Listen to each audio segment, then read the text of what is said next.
Jemaat yang dikasihi oleh Tuhan kita Yesus Kristus. Shalom dan selamat pagi untuk kita semua.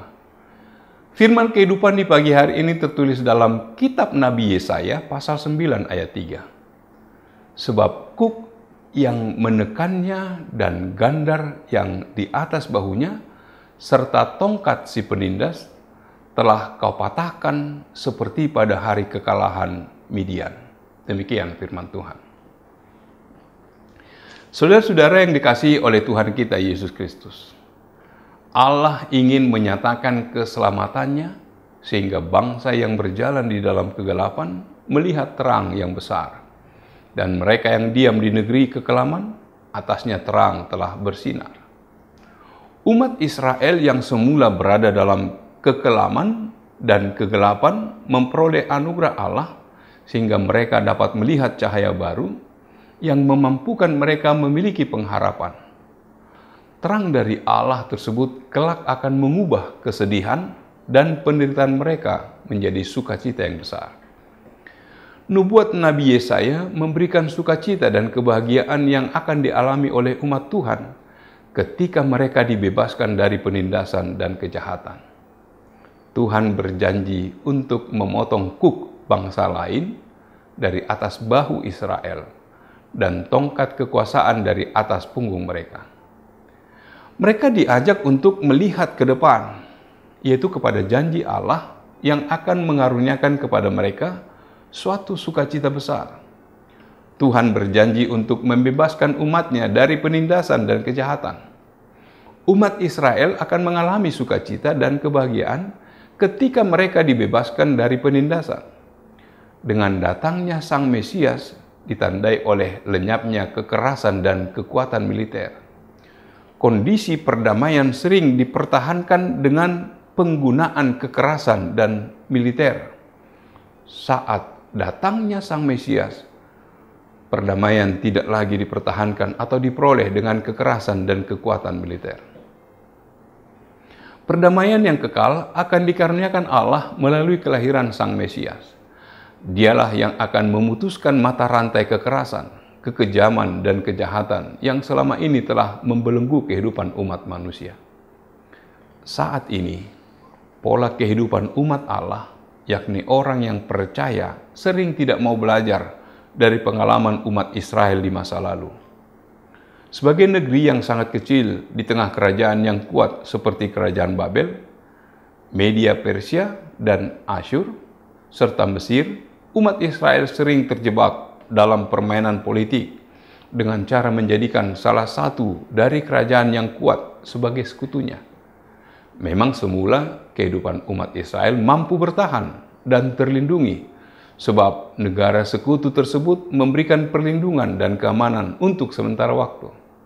Ternyata kemudian negara sekutu justru ingin menguasai dan menjajah mereka.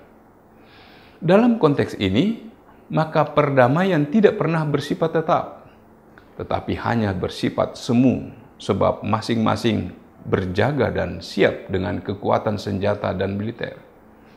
Di tengah kesuraman hidup dan rasa terluka karena dikhianati oleh kerajaan Asyur, umat Israel memperoleh penghiburan dan pengharapan dari Allah. Allah menjanjikan datangnya seorang Mesias yang akan lahir di tengah mereka. Sang Mesias yang dinubuatkan bukan sekedar seorang tokoh sejarah dan raja duniawi. Dia yang dinubuatkan memiliki sifat-sifat ilahi dan wibawa Allah yang menaunginya sehingga dia dapat menjalankan pemerintahan kerajaan Allah dalam kehidupan manusia.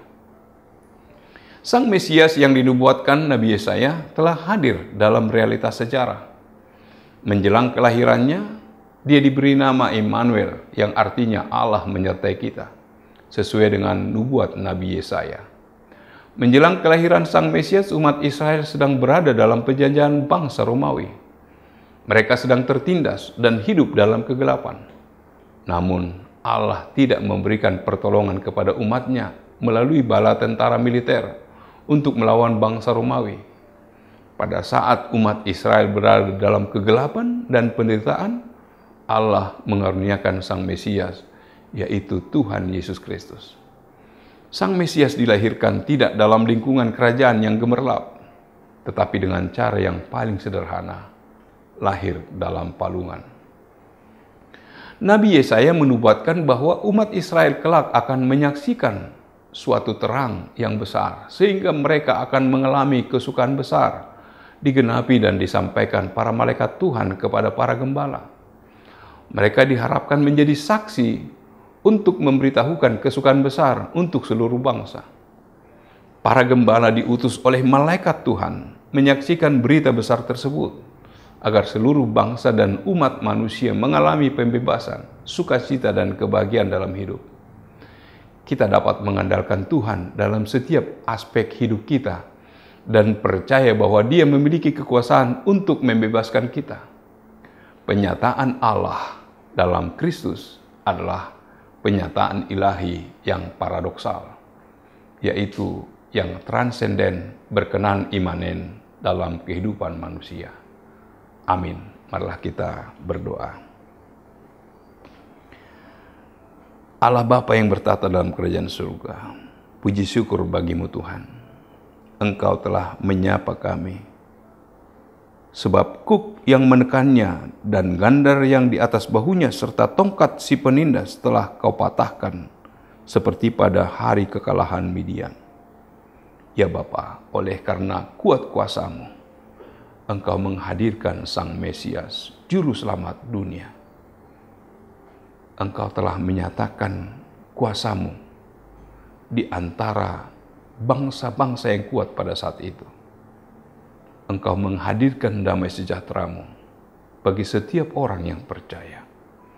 Biarlah kami tetap dalam perlindungan kasih Tuhan, melakukan tugas dan pekerjaan kami. Dalam nama Yesus kami berdoa dan mengucap syukur. Amin. Anugerah dari Tuhan kita Yesus Kristus, kasih setia dari Allah Bapa serta persekutuan dengan Roh Kudus, kiranya menyertai kamu sekalian. Amin.